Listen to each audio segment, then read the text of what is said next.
Queridos irmãos, graça e paz, louvado seja o nome do nosso Deus, pelo seu amor, pela sua bondade, pela sua generosidade para com as nossas vidas.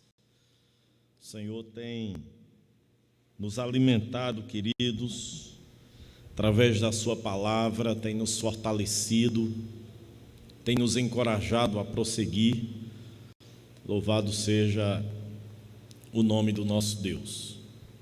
Eu quero convidá-los a abrirem as suas Bíblias na carta de Judas, e eu quero ler com os queridos irmãos dois versículos que são os versículos finais dessa carta.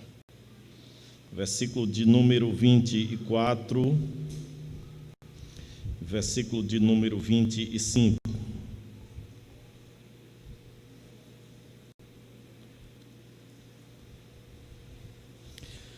Judas, versículo 24 e 25.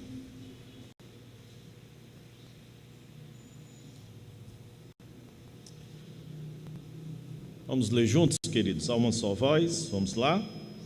Ora, aquele que é poderoso para vos guardar de tropeços e para vos apresentar com exultação, imaculados diante da sua glória, ao único Deus, nosso Salvador, mediante Jesus Cristo, Senhor nosso, glória, majestade, império e soberania antes de todas as eras, e agora e por todos os séculos. Amém.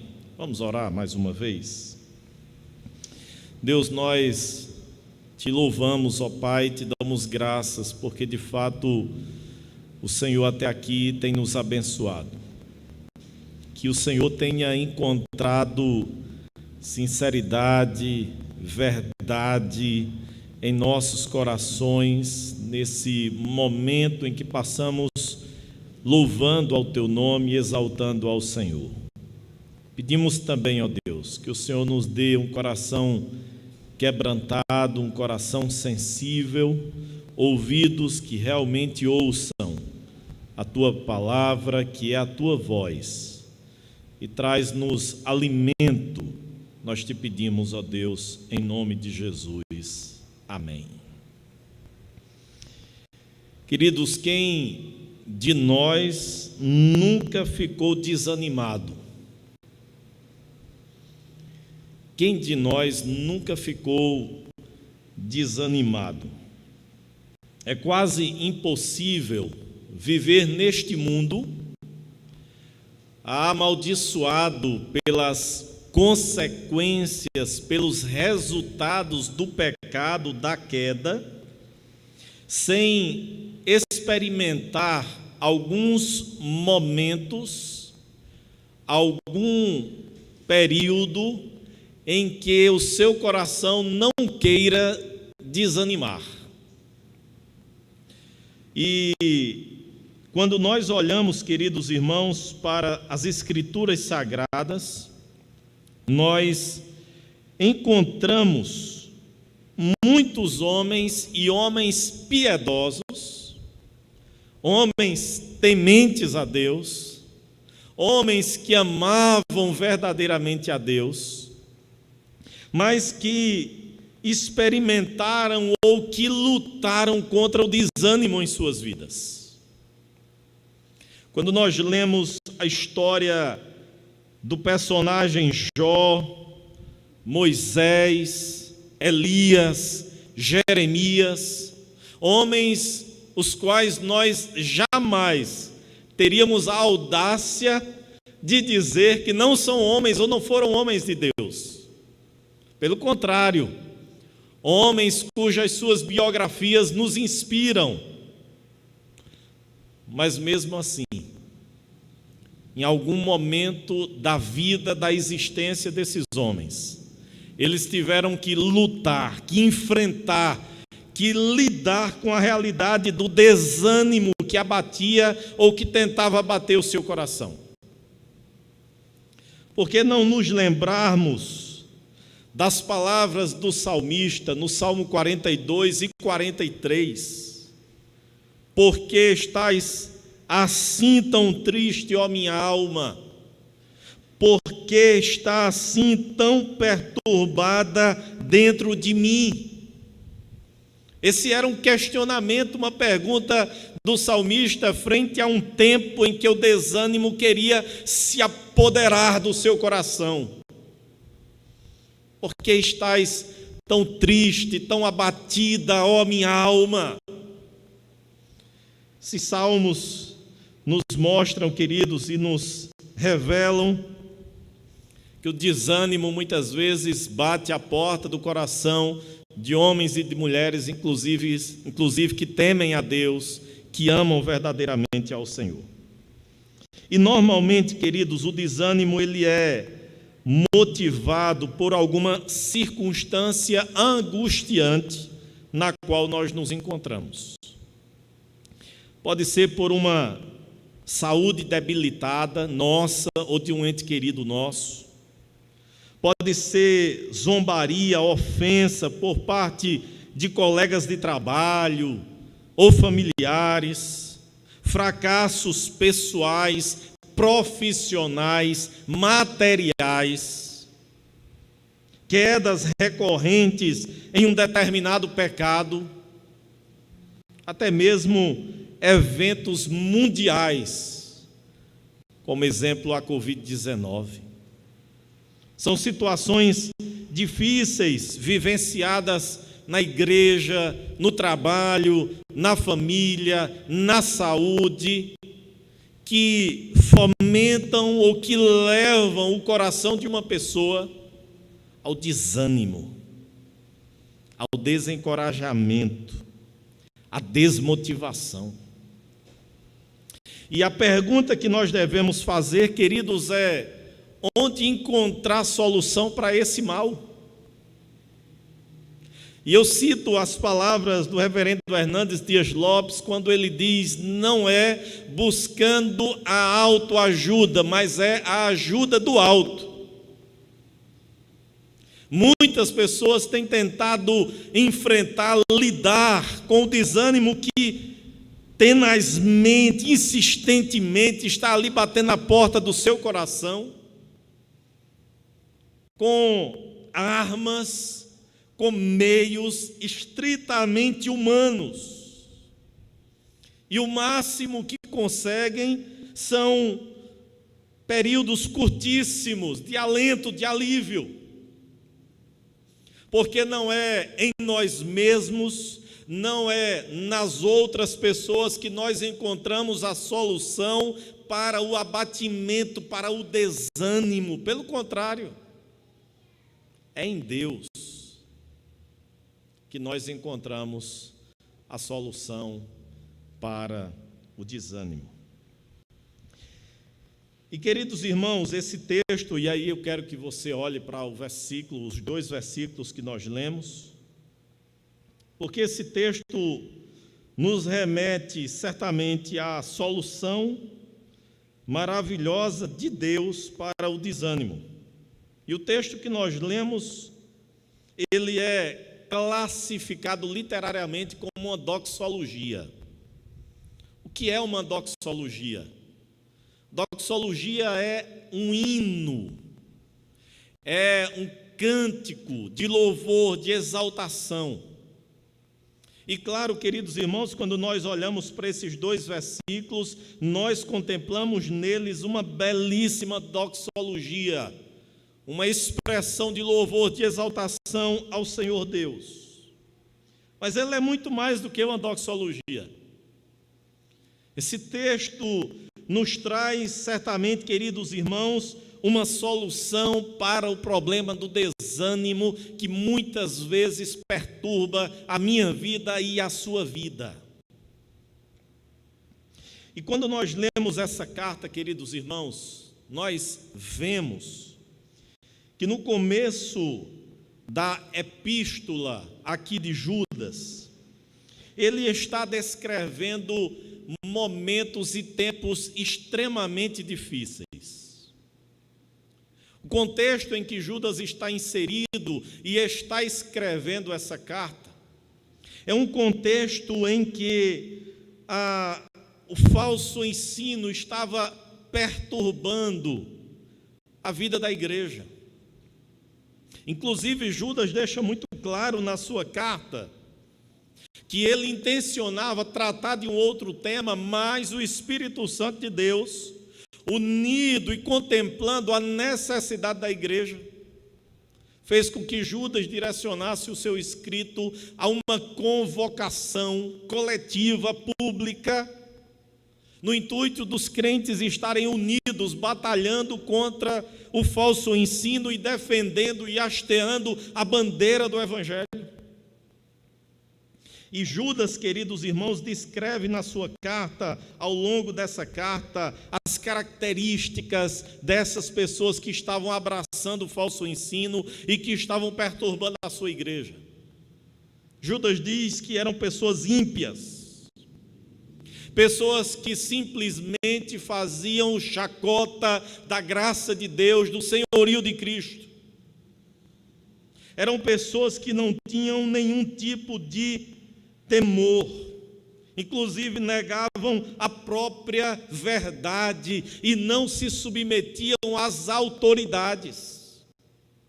Quando você lê a carta por inteiro, você percebe Judas descrevendo esses falsos mestres, esses que abraçavam o falso ensino.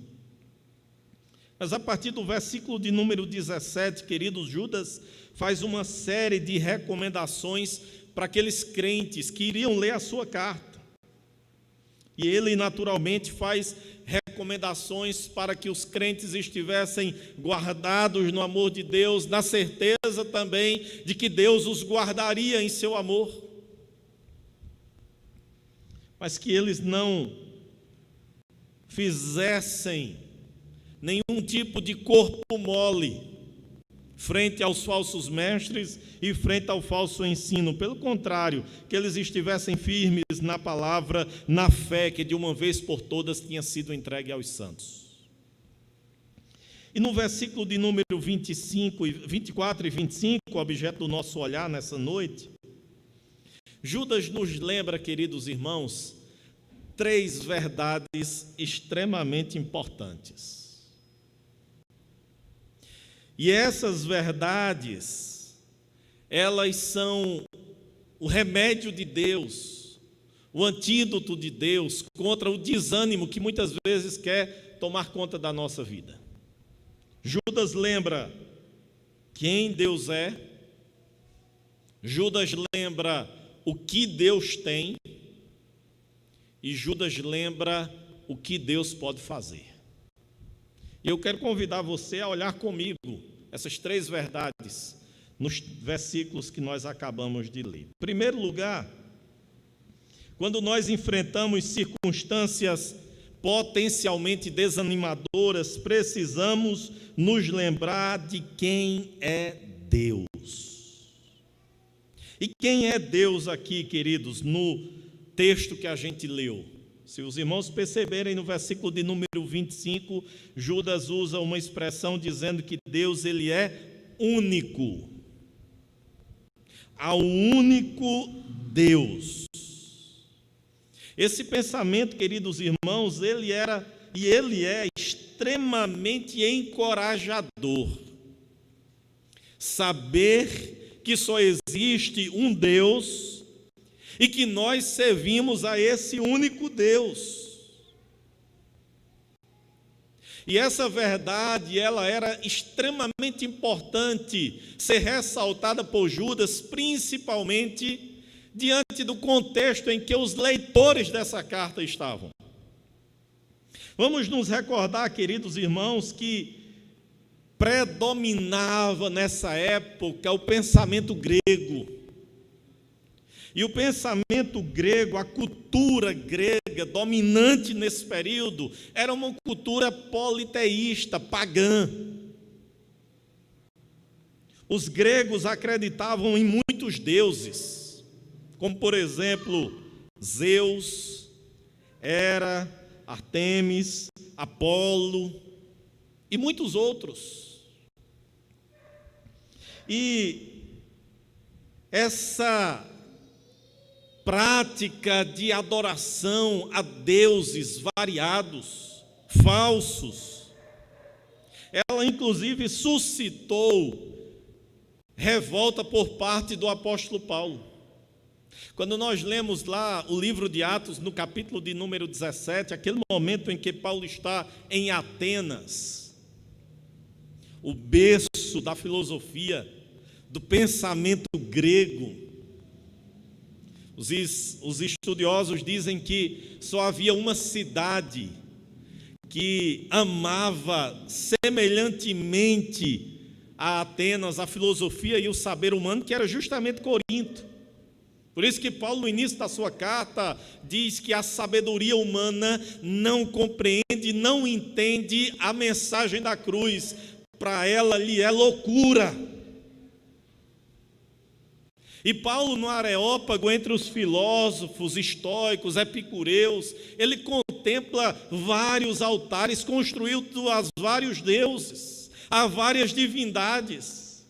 E é interessante que no versículo de número 16 diz assim: enquanto Paulo os esperava em Atenas, o seu espírito se revoltava em face da idolatria dominante naquela cidade. Havia ainda, queridos, o panteão. O que era o panteão? Era um templo enorme, cheio de estátuas, para cada um dos seus deuses. E, além do fato, queridos, de que esses deuses, eles eram falsos, que eles não tinham nenhum poder, nenhuma eficácia. Os antigos imaginavam que esses deuses brigavam entre si, que esses deuses tinham ciúmes uns dos outros, que esses deuses tinham relacionamento sexual uns com os outros, inclusive com os humanos. E frente, queridos irmãos, a esse contexto e a essa cultura pagã, idólatra, politeísta, Judas ressalta para aqueles irmãos que leriam a sua carta que o Deus a quem eles estavam servindo não era um entre os demais, mas era o único Deus.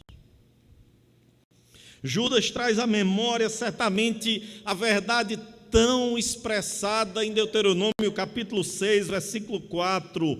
Ouve Israel, o Senhor nosso Deus é o único Senhor. Não há outro além do Senhor. Ele é único, Ele é exclusivo, Ele é singular. E quando nós enfrentamos situações desanimadoras, queridos irmãos, nós precisamos nos lembrar de que só existe um Deus. Não há poder real em Satanás, nem em nenhum outro ser criado. Forças da natureza, governantes deste mundo, exércitos e armas dos homens, doenças, o que quer que seja, nós devemos nos lembrar que ninguém e absolutamente nada está acima ou até mesmo em igualdade ao poder, à ação, ao domínio, ao governo no Deus que é único e que não existe outro além. Mas Judas continua, queridos, e ressalta também, além de quem Deus é, ele ressalta sobre o que Deus tem. E o que é que Deus tem? Vamos ler o versículo 25 ainda, quando Judas diz: ao único Deus nosso Salvador, mediante Jesus Cristo, Senhor nosso. Ele diz: sejam glória, majestade, poder e autoridade, mediante Jesus Cristo, nosso Senhor, antes de todos os tempos e agora e para todos sempre. Judas está aqui, queridos irmãos, agora falando que esse Deus que é único, ele tem algumas coisas. E o que é que ele tem? Ele nos diz aí que ele tem glória, majestade, império, soberania, ou seja, ele é o único Deus possuidor de todas essas virtudes, de todos esses atributos. E quando nós nos esquecemos de quem Deus é e do que ele tem, nós corremos o sério risco de ficar desanimados. Eu fico a pensar, queridos, quando nós nos deparamos com cenas belíssimas que a criação nos favorece. Quantas vezes nós estamos ao entardecer ou ao amanhecer e tiramos uma belíssima foto do pôr do sol, do nascer do sol? Quantas vezes nós chegamos a uma praia belíssima, paradisíaca, e ali nós tiramos uma foto e contemplamos aquela imensidão e ficamos boquiabertos com tamanha beleza.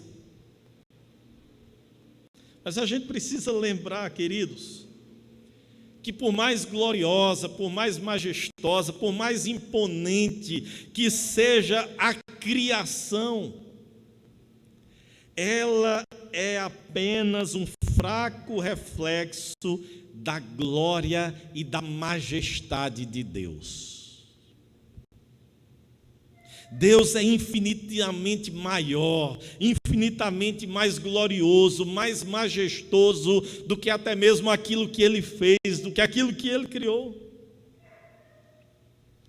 O profeta Isaías, no capítulo de número 40, versículo de número 12, quando resolve falar sobre a glória de Deus, ele diz o seguinte: quem na concha de sua mão mediu as águas e tomou a medida dos céus a palmos? Quem recolheu na terça parte de um éfa o pó da terra e pesou os montes em romana e os outeiros em balança de precisão? Isaías está descrevendo aqui o senhorio, a majestade, a glória, o poder de Deus. E é impressionante, queridos, como ele descreve, porque ele diz que toda a água da terra caberia facilmente na mão de Deus. Ele diz que o universo, que para o homem é infinito e é tão desconhecido e misterioso, é menor do que um palmo de sua mão.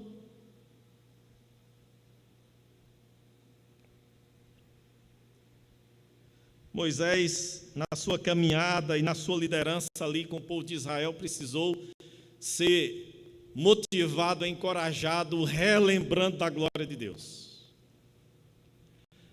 Quando nós lemos o livro de Êxodo, a partir do capítulo de número 32, em que Moisés se demora um pouquinho no monte, mas ao descer, contempla os filhos de Israel adorando a um bezerro. E Moisés se coloca numa postura de mediador, pedindo para que Deus não exterminasse aquele povo, mas para que Deus perdoasse aquele povo. E Deus assim o faz, mas num dado momento Moisés, desmotivado, desencorajado, desanimado com a liderança daquele povo tão difícil, tão duro de coração, diz: Senhor, mostra-me a tua glória. E Deus disse assim: mostra-me, eu quero te ver, Senhor. E Deus disse assim: Moisés, ninguém tem condições de ver a minha glória, de tão imensa, de tão grandiosa, de tão poderosa que é a minha glória, a minha majestade.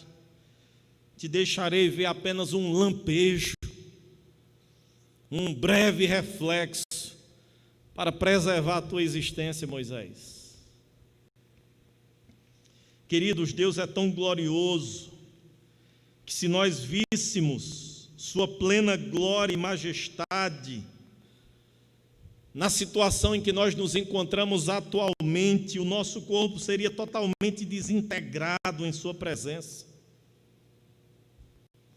Eu fico relembrando daquele episódio registrado por Mateus, quando Jesus está com 3 dos seus discípulos e acontece a transfiguração.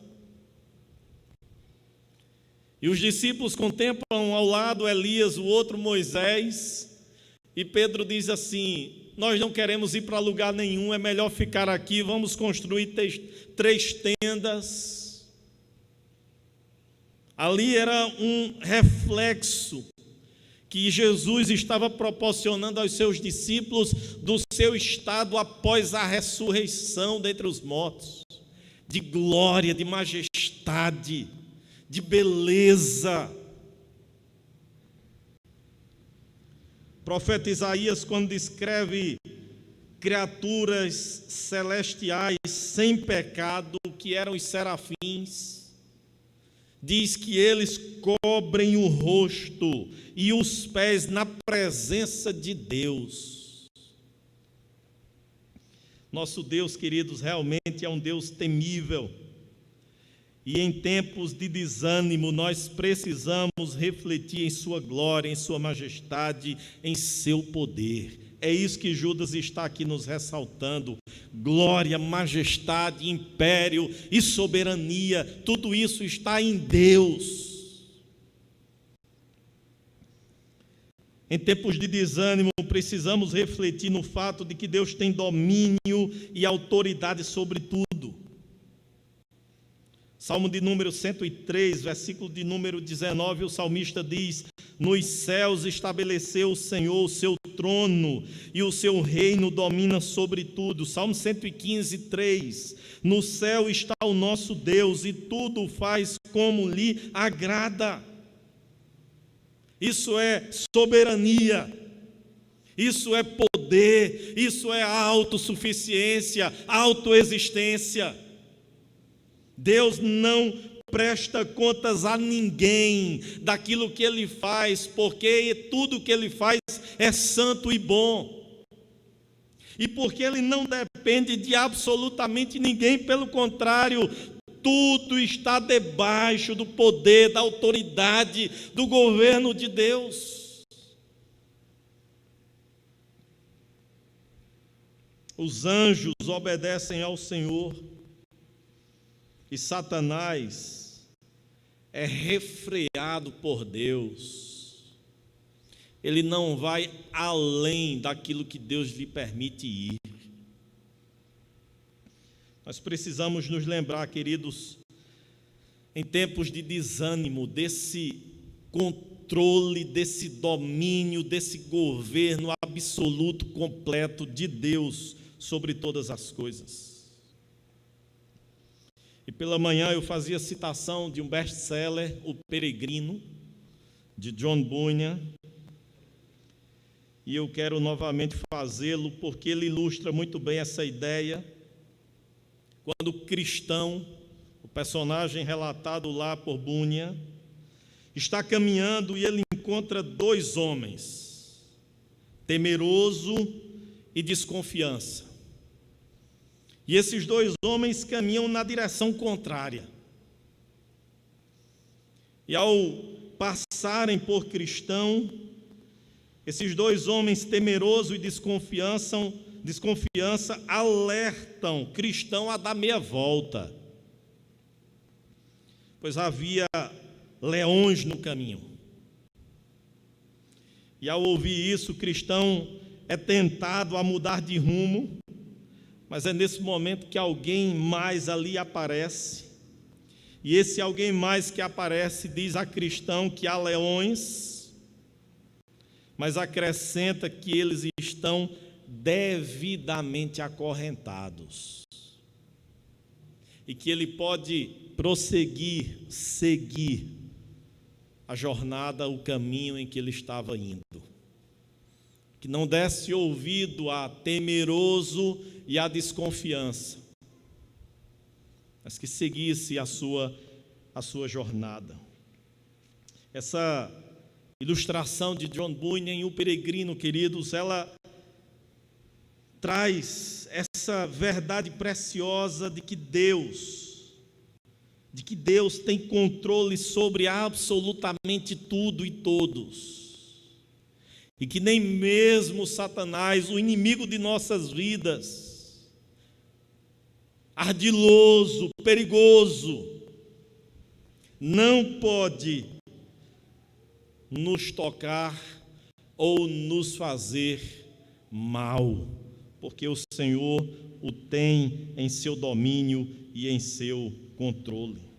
Eles só podem fazer aquilo que Deus permite que eles façam, nada além daquilo que Deus permite. Nós precisamos lembrar, queridos, que Deus não tem apenas o controle sobre os poderes celestiais, mas também que Ele é nosso Salvador. E quando nós pensamos em salvação, nós pensamos em algo bom, benéfico, abençoador. Nós pensamos em alguém que visa, que faz bem às nossas vidas, porque Ele nos salvou do pior. E o profeta Jeremias, lá no capítulo 29, versículo 11, ressalta isso, quando Deus diz aos seus filhos: eu sei que pensamentos tenho a vosso respeito, diz o Senhor, pensamentos de paz e não de mal, para vos dar o fim que desejais. É isso que Judas ressalta: o único Deus que tem domínio, que tem poder, que tem majestade, que tem glória, que é soberano, que governa sobre tudo, mas também que é o nosso Salvador, que nos fez o maior bem, que nos livrou do pior mal, a condenação.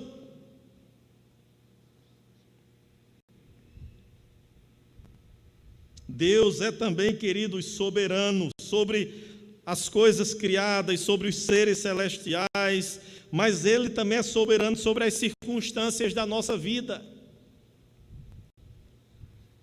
E não há exemplo melhor para que a gente se recorde do que José.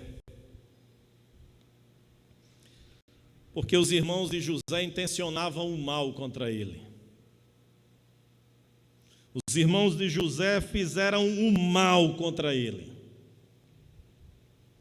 Mas lá na frente, depois de Jacó morrer, e os irmãos de José temerem que José agora pudesse se vingar da venda dele há anos atrás, José simplesmente olha para os seus irmãos e diz as seguintes palavras: vós, na verdade, intentastes o mal contra mim, porém Deus o tornou em bem, para fazer como vedes agora, que se conserve muita gente em vida. Eu gosto quando o reverendo Jeremias Pereira diz que Gênesis 50, 20 é o Romanos 8, 28 do Antigo Testamento.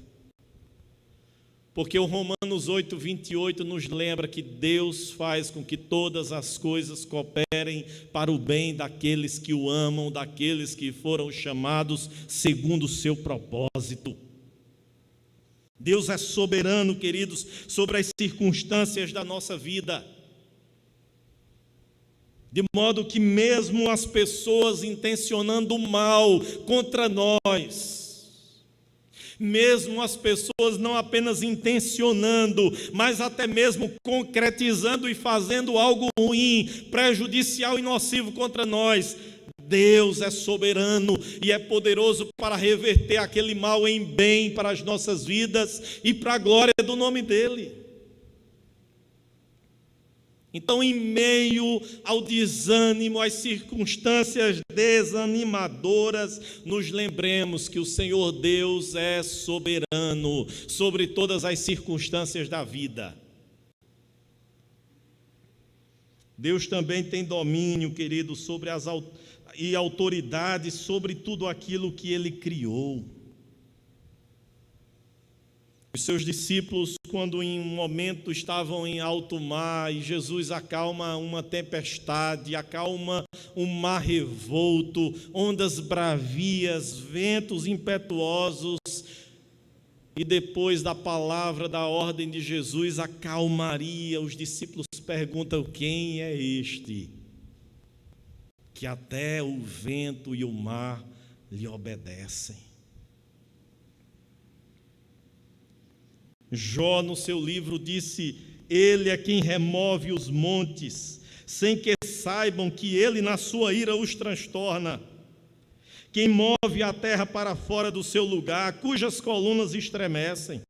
Quem fala ao sol, e este não sai, e cela as estrelas. Quem sozinho estende os céus e anda sobre os altos do mar. A descrição que Jó faz do governo, do poder, da soberania, do domínio, do controle absoluto que Deus tem sobre tudo aquilo que Ele criou. Deus tem, queridos irmãos, toda a glória, todo o domínio, toda a majestade, todo o império, toda a soberania, todo o poder, e essa verdade nos é extremamente animadora. E Judas diz mais,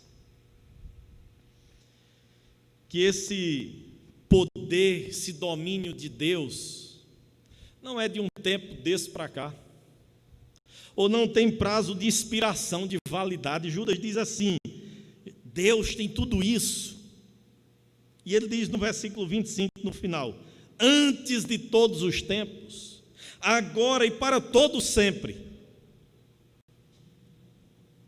Judas está dizendo: não tem um período, não tem um momento sequer em que Deus não esteja governando todas as coisas, em que Ele não seja o Senhor, em que Ele não seja soberano, quer os homens reconheçam ou não.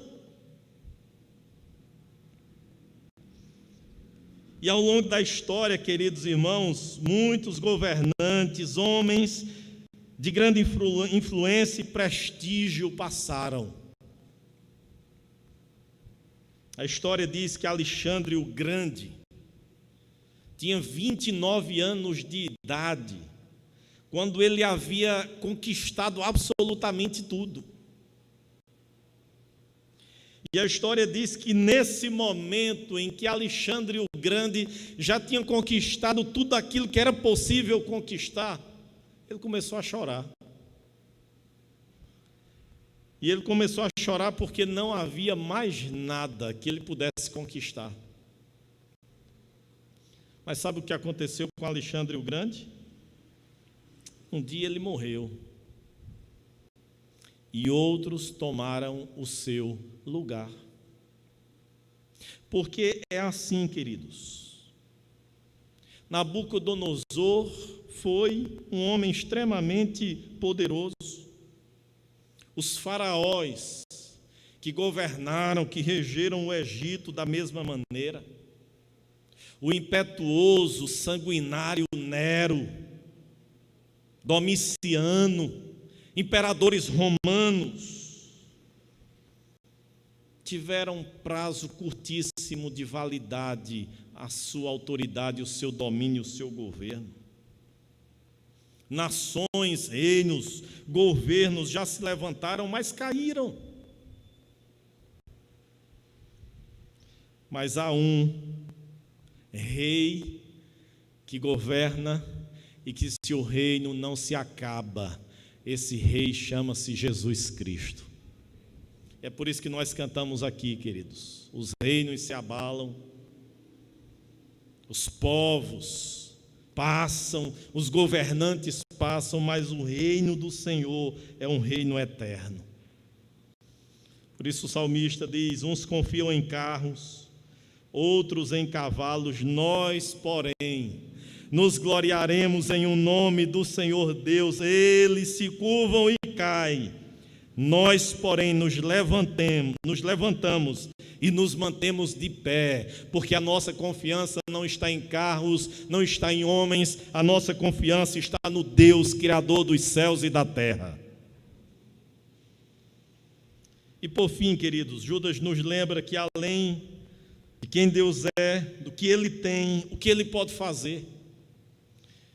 E o que é que Deus pode fazer? Versículo de número 24. Ora, aquele que é poderoso para vos guardar de tropeços e para vos apresentar com exultação imaculados diante de sua glória. Diante de sua glória.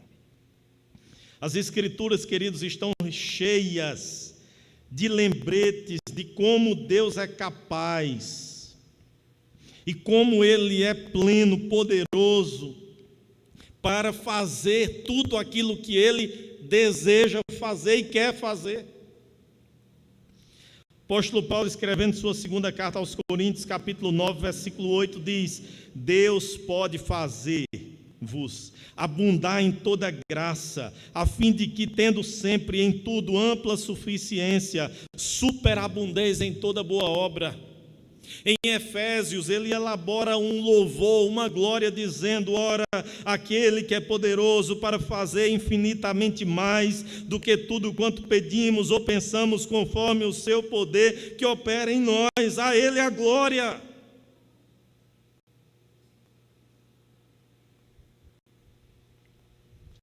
E a pergunta que nós devemos fazer, queridos: cremos realmente que não somos capazes nem de começar a imaginar o quanto Deus pode fazer em nós e por nós? Porque é isso que Paulo está nos dizendo. Filipenses capítulo 4, versículo 19, Paulo diz mais: o meu Deus suprirá todas as necessidades de vocês, de acordo com as suas gloriosas riquezas em Cristo Jesus. Paulo estava dizendo: Deus é poderoso para suprir todas as vossas necessidades, porque Ele é rico em glória, em poder e majestade. Cremos nisso, queridos? Confiamos de fato que Deus, o Deus que servimos, o Deus que nos salvou, Ele é poderoso para suprir cada uma das nossas necessidades. E que nós precisamos depender e confiar somente dEle, nele.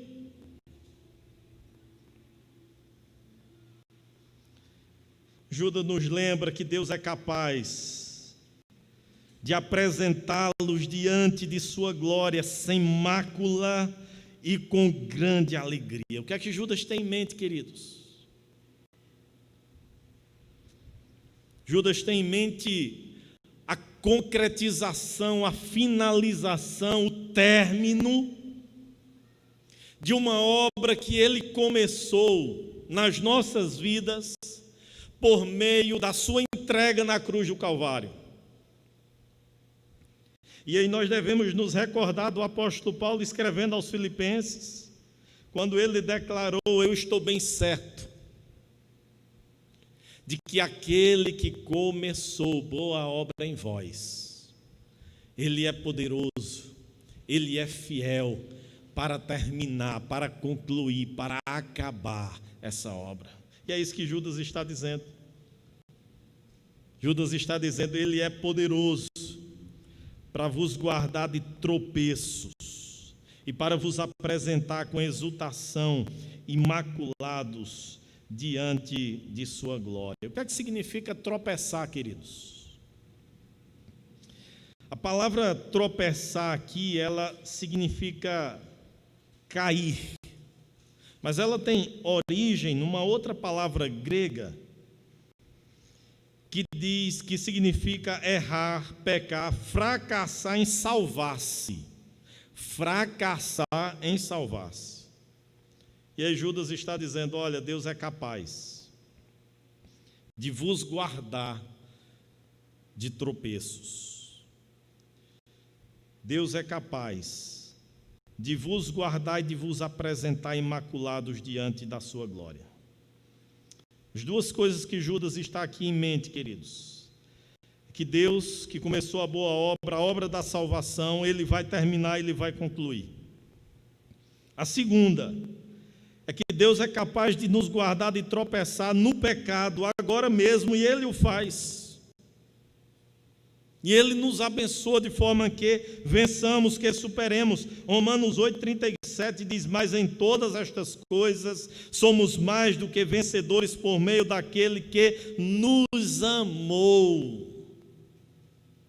Interessante que Judas, ele faz, queridos irmãos, ou ele ensina um equilíbrio dessas duas verdades ensinadas e vistas nas Escrituras entre a soberania de Deus e a responsabilidade humana, porque Judas, nos versículos anteriores, disse: guardai-vos no amor de Deus,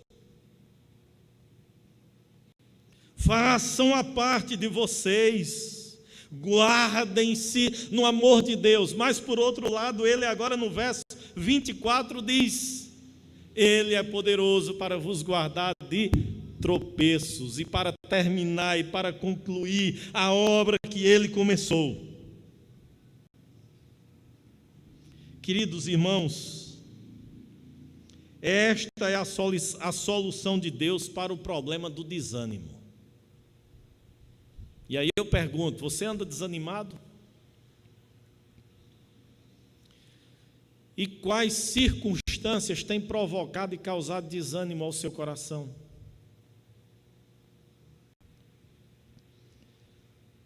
A solução de Deus é essa: lembrar quem Ele é, lembrar o que Ele tem e lembrar o que Ele é capaz de fazer.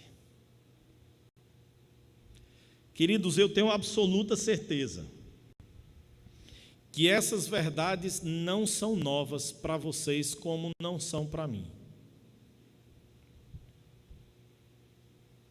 Nós sabemos quem Deus é, nós sabemos o que Ele tem, nós sabemos o que Ele é capaz de fazer.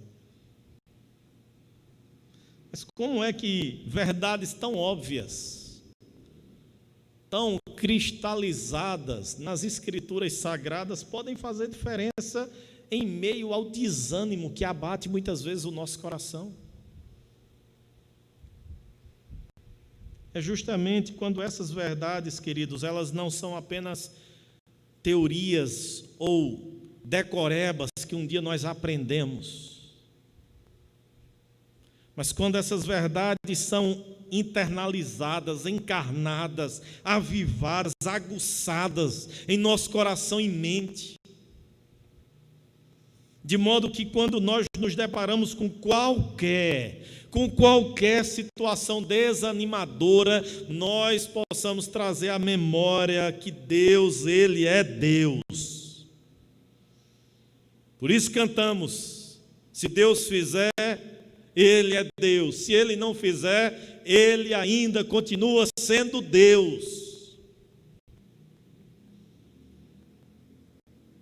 Quando situações desanimadoras chegam à nossa mente, à nossa vida, ao nosso coração, nos lembrar o que Deus tem. E Ele tem tudo aquilo que eu e você precisamos e que ninguém tem e pode fazer por nós.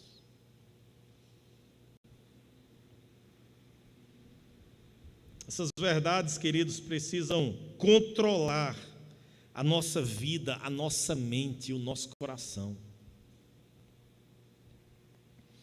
Se realmente nós desejamos lidar com o desânimo, e como eu disse e repito, seja ele provocado por uma circunstância adversa na família, na saúde, na vida profissional, nas finanças, até mesmo na igreja. Se nós queremos lidar com o desânimo, nós precisamos estar dispostos a colocar em prática essas três verdades que Judas aqui nos ensinou. E devemos continuamente nos lembrar quem Deus é, o que Ele tem e o que Ele é capaz de fazer. Essas três verdades serão suficientes para que Deus providencie cura ao nosso coração diante do desânimo e nos ajude naturalmente a glorificar e exaltar o seu santo nome. É isso que Deus tem para a gente, queridos. É uma vida vitoriosa,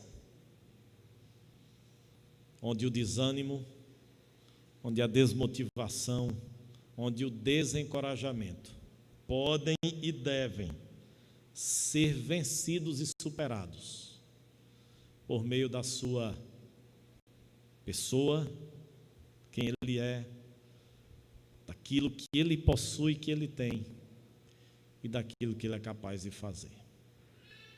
Você está desanimado? Vamos orar? Feche seus olhos, coloque sua vida diante do Senhor.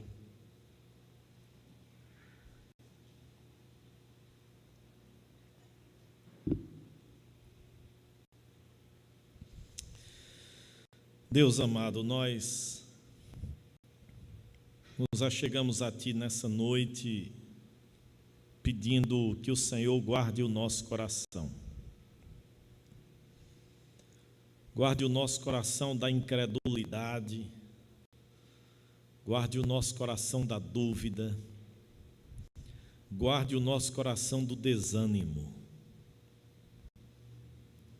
Independente, ó Deus, da circunstância que cada um de nós aqui vivencia e que gera, que causa esse desânimo, que essas verdades preciosas da Tua palavra possam inundar o nosso coração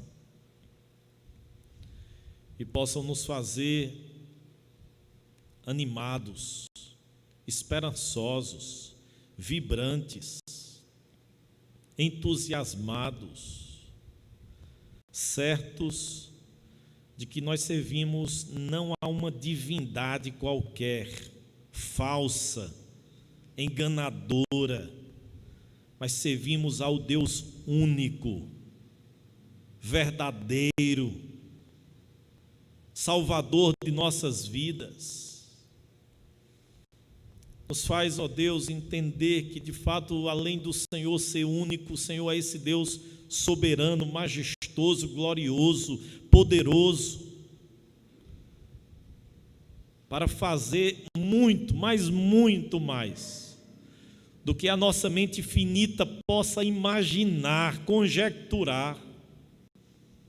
O Senhor é infinitamente poderoso para fazer muito mais do que a nossa mente pode imaginar.